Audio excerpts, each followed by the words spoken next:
Control. We all crave it. The moment you lose it, you become unhappy and anxious. I'm not talking about the desire to control other people. That's actually unhealthy. I'm talking about controlling yourself. Because the control over yourself is the only control you have. Trying to control other people will just lead to frustration and unhappiness. Since self-control is the only control we have, we need to make maximum use of it. And we do that by focusing on the habits. Habits are the daily things that we do. Everyone has them. And habits can be divided in two parts. You got good habits and you have bad habits. Good habits can sometimes be hard in the moment, but give you a bigger feeling of control at the end of the day. Bad habits feel good in the moment, but won't leave you with anything good in the long run. And bad habits very easily turn into addictions that not only harm your body, but slowly take away your control over your life. The days that I was smoking weed back to back, I could just feel that I was giving my control away. All of a sudden I was lazy. All of a sudden I was anxious. All of a sudden I couldn't look people in the eye anymore. And those are just some symptoms. And this is my example of me smoking weed, but same can be said for when you are drinking, masturbating. The moral of the story is that each addiction eventually just leads to a worse version of yourself. Why do we keep addictions in our life that make you lose control over yourself? Because that's the thing. We know that they are bad, but why do they keep occurring in our life? And to understand that, we need to talk about your self-identity. Your self-identity is crucial because it determines how you view yourself and which decisions you make. And habits are just decisions that you make repeatedly. Self-identity can be divided in two types. There's the survivor's type and there's the creator's type. A person with a survivor's self-identity's main goal is to survive from things that they view as dangerous, such as rejection, healthy confrontation, and failure. Keyword, what I say is things that they view as dangerous, because the things that I just named are in fact not dangerous. It's just that certain things will cause you to think about those things in that way that they are dangerous, but we will get to that later. And there is also self-identity number two, and that's the creator.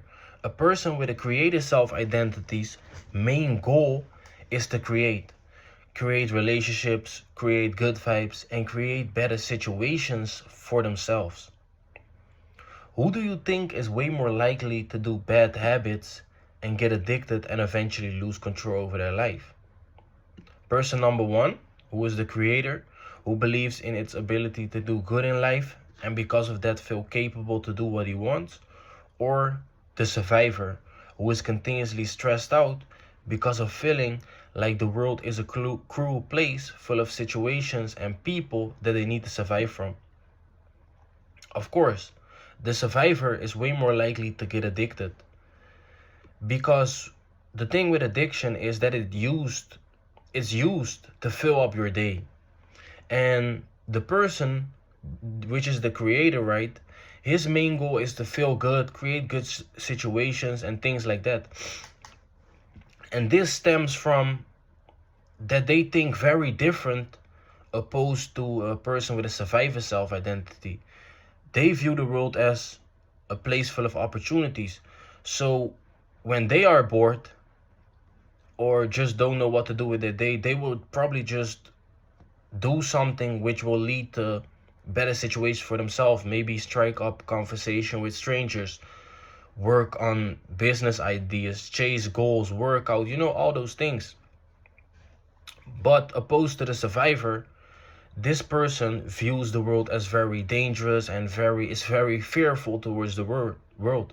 So how they fill up their day will be very different. And because of them always being fearful, a person with a survivor self-identity is way more likely to fill up their day with addiction.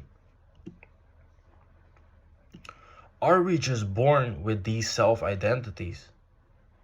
No. These identities are formed in our youngest years. Every person is a creator until they are forced to become a survivor. I always use the child analogy. Each child is a creator. As a child, you're only focused on creating, such as good childlike memories full of adventure and creativity. And we all know that adventure and creativity are things that children definitely not lack. Each child in that way is always authentic. They're only focused on adventure, creativity, learning new things, and just exploring the world. And that's how you should be, even when you're an adult, right? So if each child is a creator, how come that eventually you'll adopt the survivor self-identity? You take upon the survivor self-identity because of you growing up in stressful and traumatizing environments that force you to start fearing rejection, failure, and confrontation. Because whenever you go through trauma and you don't work through the hidden emotions that your trauma left you with, then you will adapt the identity of the person that is still going through those situations.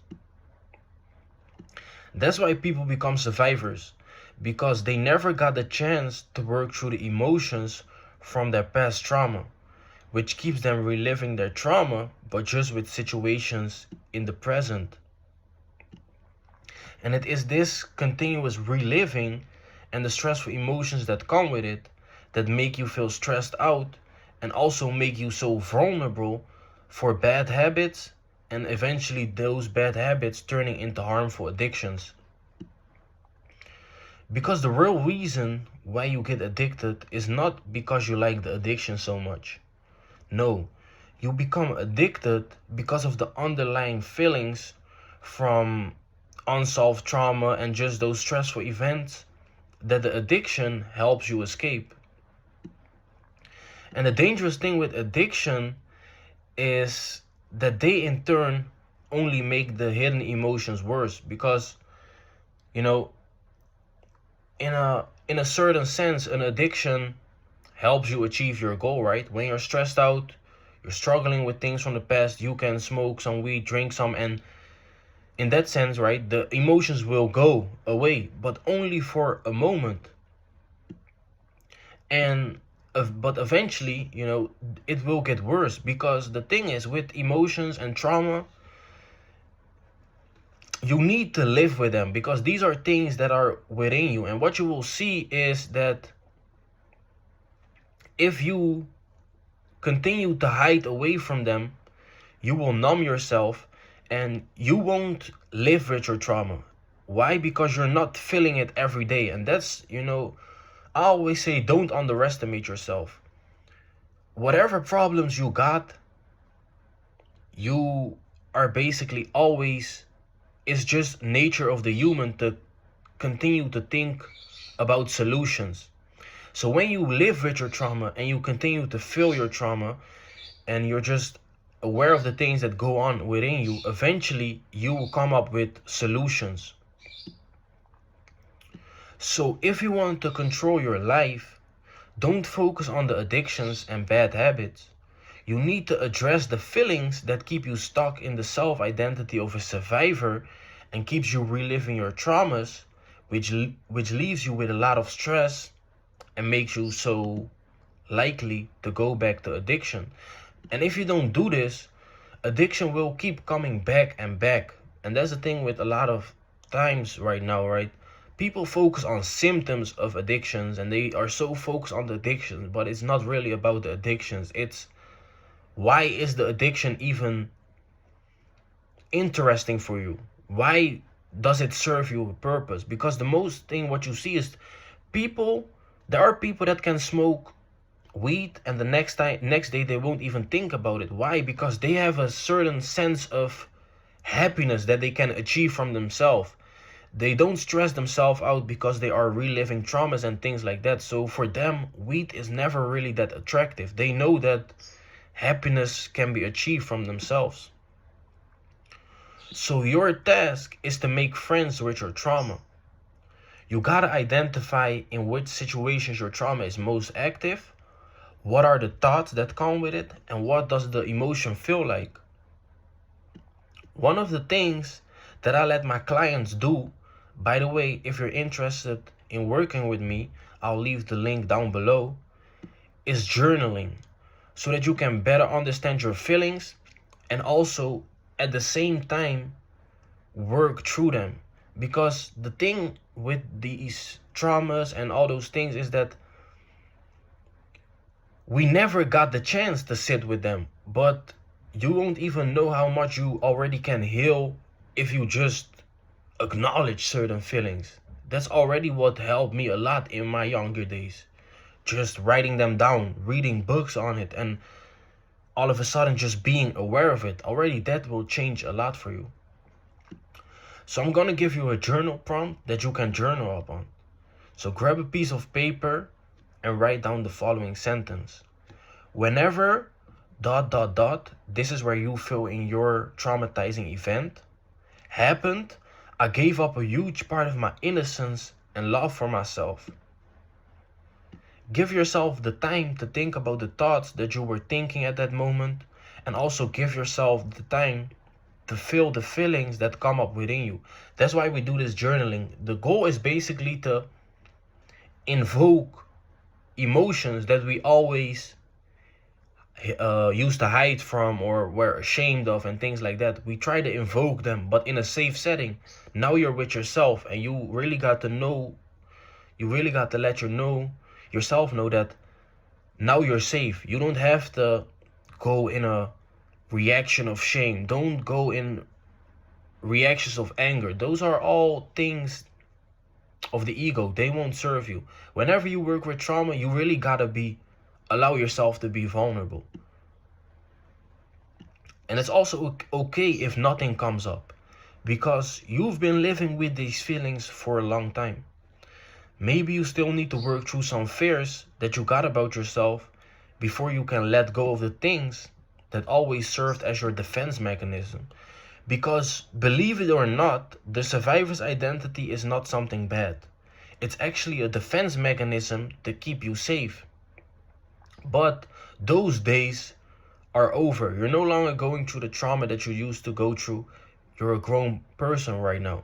And your task is to treat yourself with love and respect, so that you signal to yourself that you're safe and that the survivor self-identity no longer serves a purpose and can be let go of. So in that way, you can finally take control and create the life that you want. My name is Jerani Son, and I thank you for watching.